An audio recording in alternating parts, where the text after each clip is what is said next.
अरे मोहित, मैंने सुना है योगी आदित्यनाथ ने मोदी और अमित शाह के लिए ब्रह्मोस मिसाइल भेजा है। ये क्या चल रही है?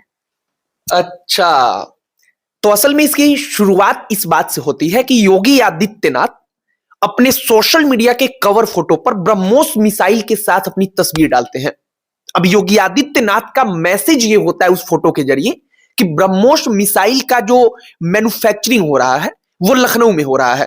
तो वो यह बताना चाहते हैं कि अब उत्तर प्रदेश जो है वो मैन्युफैक्चरिंग का हब बन रहा है, सशक्त बन रहा है। लेकिन अब होता क्या है कि अखिलेश यादव इस बात पर जो तंज कसते हैं, उस तंज कसने का मैसेज बड़ा दूर तक चला जाता है।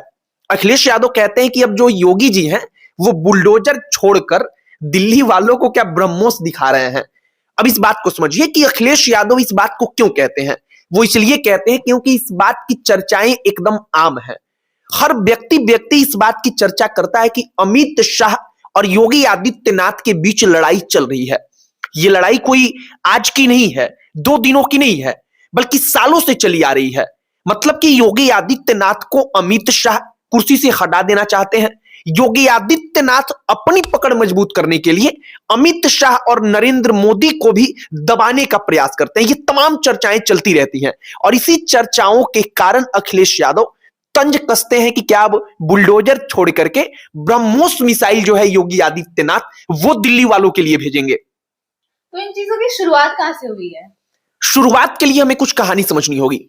कहानी की शुरुआत तब होती है जब योगी आदित्यनाथ के ऊपर एक प्रकार का सवाल उठता है कि क्या वो सीएम की कुर्सी पर नहीं बैठे रहेंगे।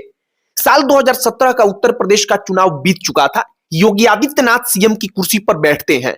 इसके 5 साल के बाद फिर चुनाव होना था और चुनाव के पहले बार बार ये चर्चाएं चलती हैं कि योगी को सीएम की कुर्सी से हटा दिया जाएगा। इसके बाद से प्रधानमंत्री नरेंद्र मोदी और योगी आदित्यनाथ की एक मुलाकात होती है। नरेंद्र मोदी योगी आदित्यनाथ की पीठ पर अपना हाथ रख के बाकायदा फोटो खिंचाते हैं। कहा गया कि वो मैसेज दिया गया था कि नहीं, ऐसा कुछ होने वाला नहीं है। लेकिन ये चर्चाएं तो चल रही थी। अब ये चर्चा इसलिए चल रही थी क्योंकि अमित शाह और योगी आदित्यनाथ में उस वक्त पर जो दोनों के विचार थे वो दोनों के विचार मेल नहीं खा रहे थे। इसके बाद से और कई सारी घटनाएं हुई। जैसे एक हमें याद है कॉन्स्टिट्यूशन क्लब ऑफ इंडिया का चुनाव। यहां पर दिल्ली में चुनाव था। बीजेपी के सांसद राजीव प्रताप रूढ़ी खड़े थे और दूसरी तरफ संजीव बलियान, दोनों के दोनों बीजेपी के नेता। लेकिन कहा गया कि राजीव प्रताप रूढ़ी को योगी आदित्यनाथ का समर्थन प्राप्त था, संजीव बालियान को अमित शाह का समर्थन प्राप्त था और अमित शाह का मतलब कि प्रधानमंत्री नरेंद्र मोदी का भी समर्थन प्राप्त था। Rajiv Pratap Rudy constitution club of India का चुनाव जीत गए। लेकिन उस चुनाव में यह कहा गया कि यह लड़ाई सीधे तौर पर यूपी और दिल्ली के बीच की है, यानी कि अमित शाह और योगी आदित्यनाथ के बीच की है। अब कुछ दिनों पहले क्या हुआ, आप जरा इस पर भी गौर करिए। कुछ दिनों पहले यूजीसी एक्ट आया। यूजीसी एक्ट जैसे ही आया, सोशल मीडिया पर बड़े स्तर पर यह माहौल बन गया कि योगी आदित्यनाथ को आगामी उत्तर प्रदेश के विधानसभा चुनाव में परेशानी हो। इसके ही लिए यूजीसी का चुनाव यूपी, जो यूजीसी एक्ट था वो यूपी चुनाव के पहले ला दिया गया। सोशल मीडिया पर ये चर्चाएं बड़ी तेजी से चली। अभी मुक्तेश्वरानंद वाला जो पूरा का पूरा इंसिडेंट हुआ वो भी एक हिस्सा रहा, जिसमें कहा गया कि उनको केशव प्रसाद मौर्य समर्थन कर रहे हैं और केशव प्रसाद मौर्य को दिल्ली का साथ है, यानी कि अमित शाह का साथ है। जबकि योगी आदित्यनाथ अभी मुक्तेश्वरानंद वाले मामले में अभी मुक्तेश्वरानंद के खिलाफ बोल रहे थे।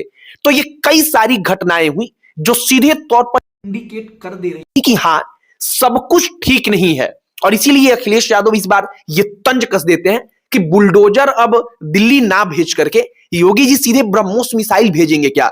अखिलेश यादव इसके पहले भी कई दफा कह चुके हैं कि योगी आदित्यनाथ अब प्रणाम भी हाथ जोड़कर दिल्ली वालों को नहीं करते, मतलब कि अमित शाह और नरेंद्र मोदी को। इसके बाद से 2-3 और तस्वीरें वायरल हुई थी, कुछ और घटनाएं जो चर्चा का विषय बनी सोशल मीडिया पर। एक तस्वीर जहां पर योगी आदित्यनाथ दिल्ली में आए थे और योगी आदित्यनाथ को पहली लाइन में ना बिठा करके दूसरी तीसरी पंक्ति में बिठाया गया प्लास्टिक की कुर्सी पर।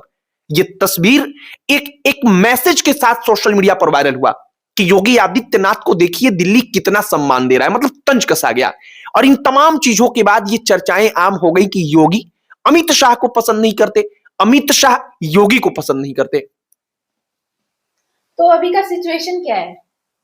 अब सिचुएशन तो यही है कि सरकार यूपी में चल रही है, अमित शाह दिल्ली में है, लेकिन आरएसएस की एक अहम बैठक होती है महीना 2 महीना पहले लखनऊ में। आरएसएस की तरफ से यह मैसेज दिया जाता है कि योगी आदित्यनाथ ही चेहरा रहेंगे साल 2027 के, यानी कि अगले साल जो उत्तर प्रदेश में चुनाव होगा उसके लिए। और आरएसएस मैसेज देता है जो उसके नेता है बीजेपी के, उनको, कि योगी आदित्यनाथ के खिलाफ बयानबाजी नहीं होनी चाहिए। कोई भी नेता कुछ ऐसा ना बोले जिससे यह मैसेज जाए कि योगी की खिलाफत की जा रही है, और अगर कोई ऐसा करता है तो उसे सीधे तौर पर खिलाफ माना जाएगा, यानी कि बगावत मानी जाएगी। तो कुल मिलाकर यह बात सच है कि योगी और अमित शाह के बीच एक टशन का दौर है। अमित शाह योगी को पसंद नहीं करते। कई सारे अलग अलग मौके पर इस प्रकार के कयास लगाए गए, कई सारी ऐसी चीजें हुई जिससे अंदाजा लगाया गया, और इसीलिए अखिलेश यादव बार बार तंज भी कसते हैं। और सच्चाई के बारे में यही है कि सच में दोनों कई दफा आमने सामने आते हैं, लेकिन चीजें खुलकर उनकी जुबान से बाहर नहीं आती। बस इतना ही अंतर है।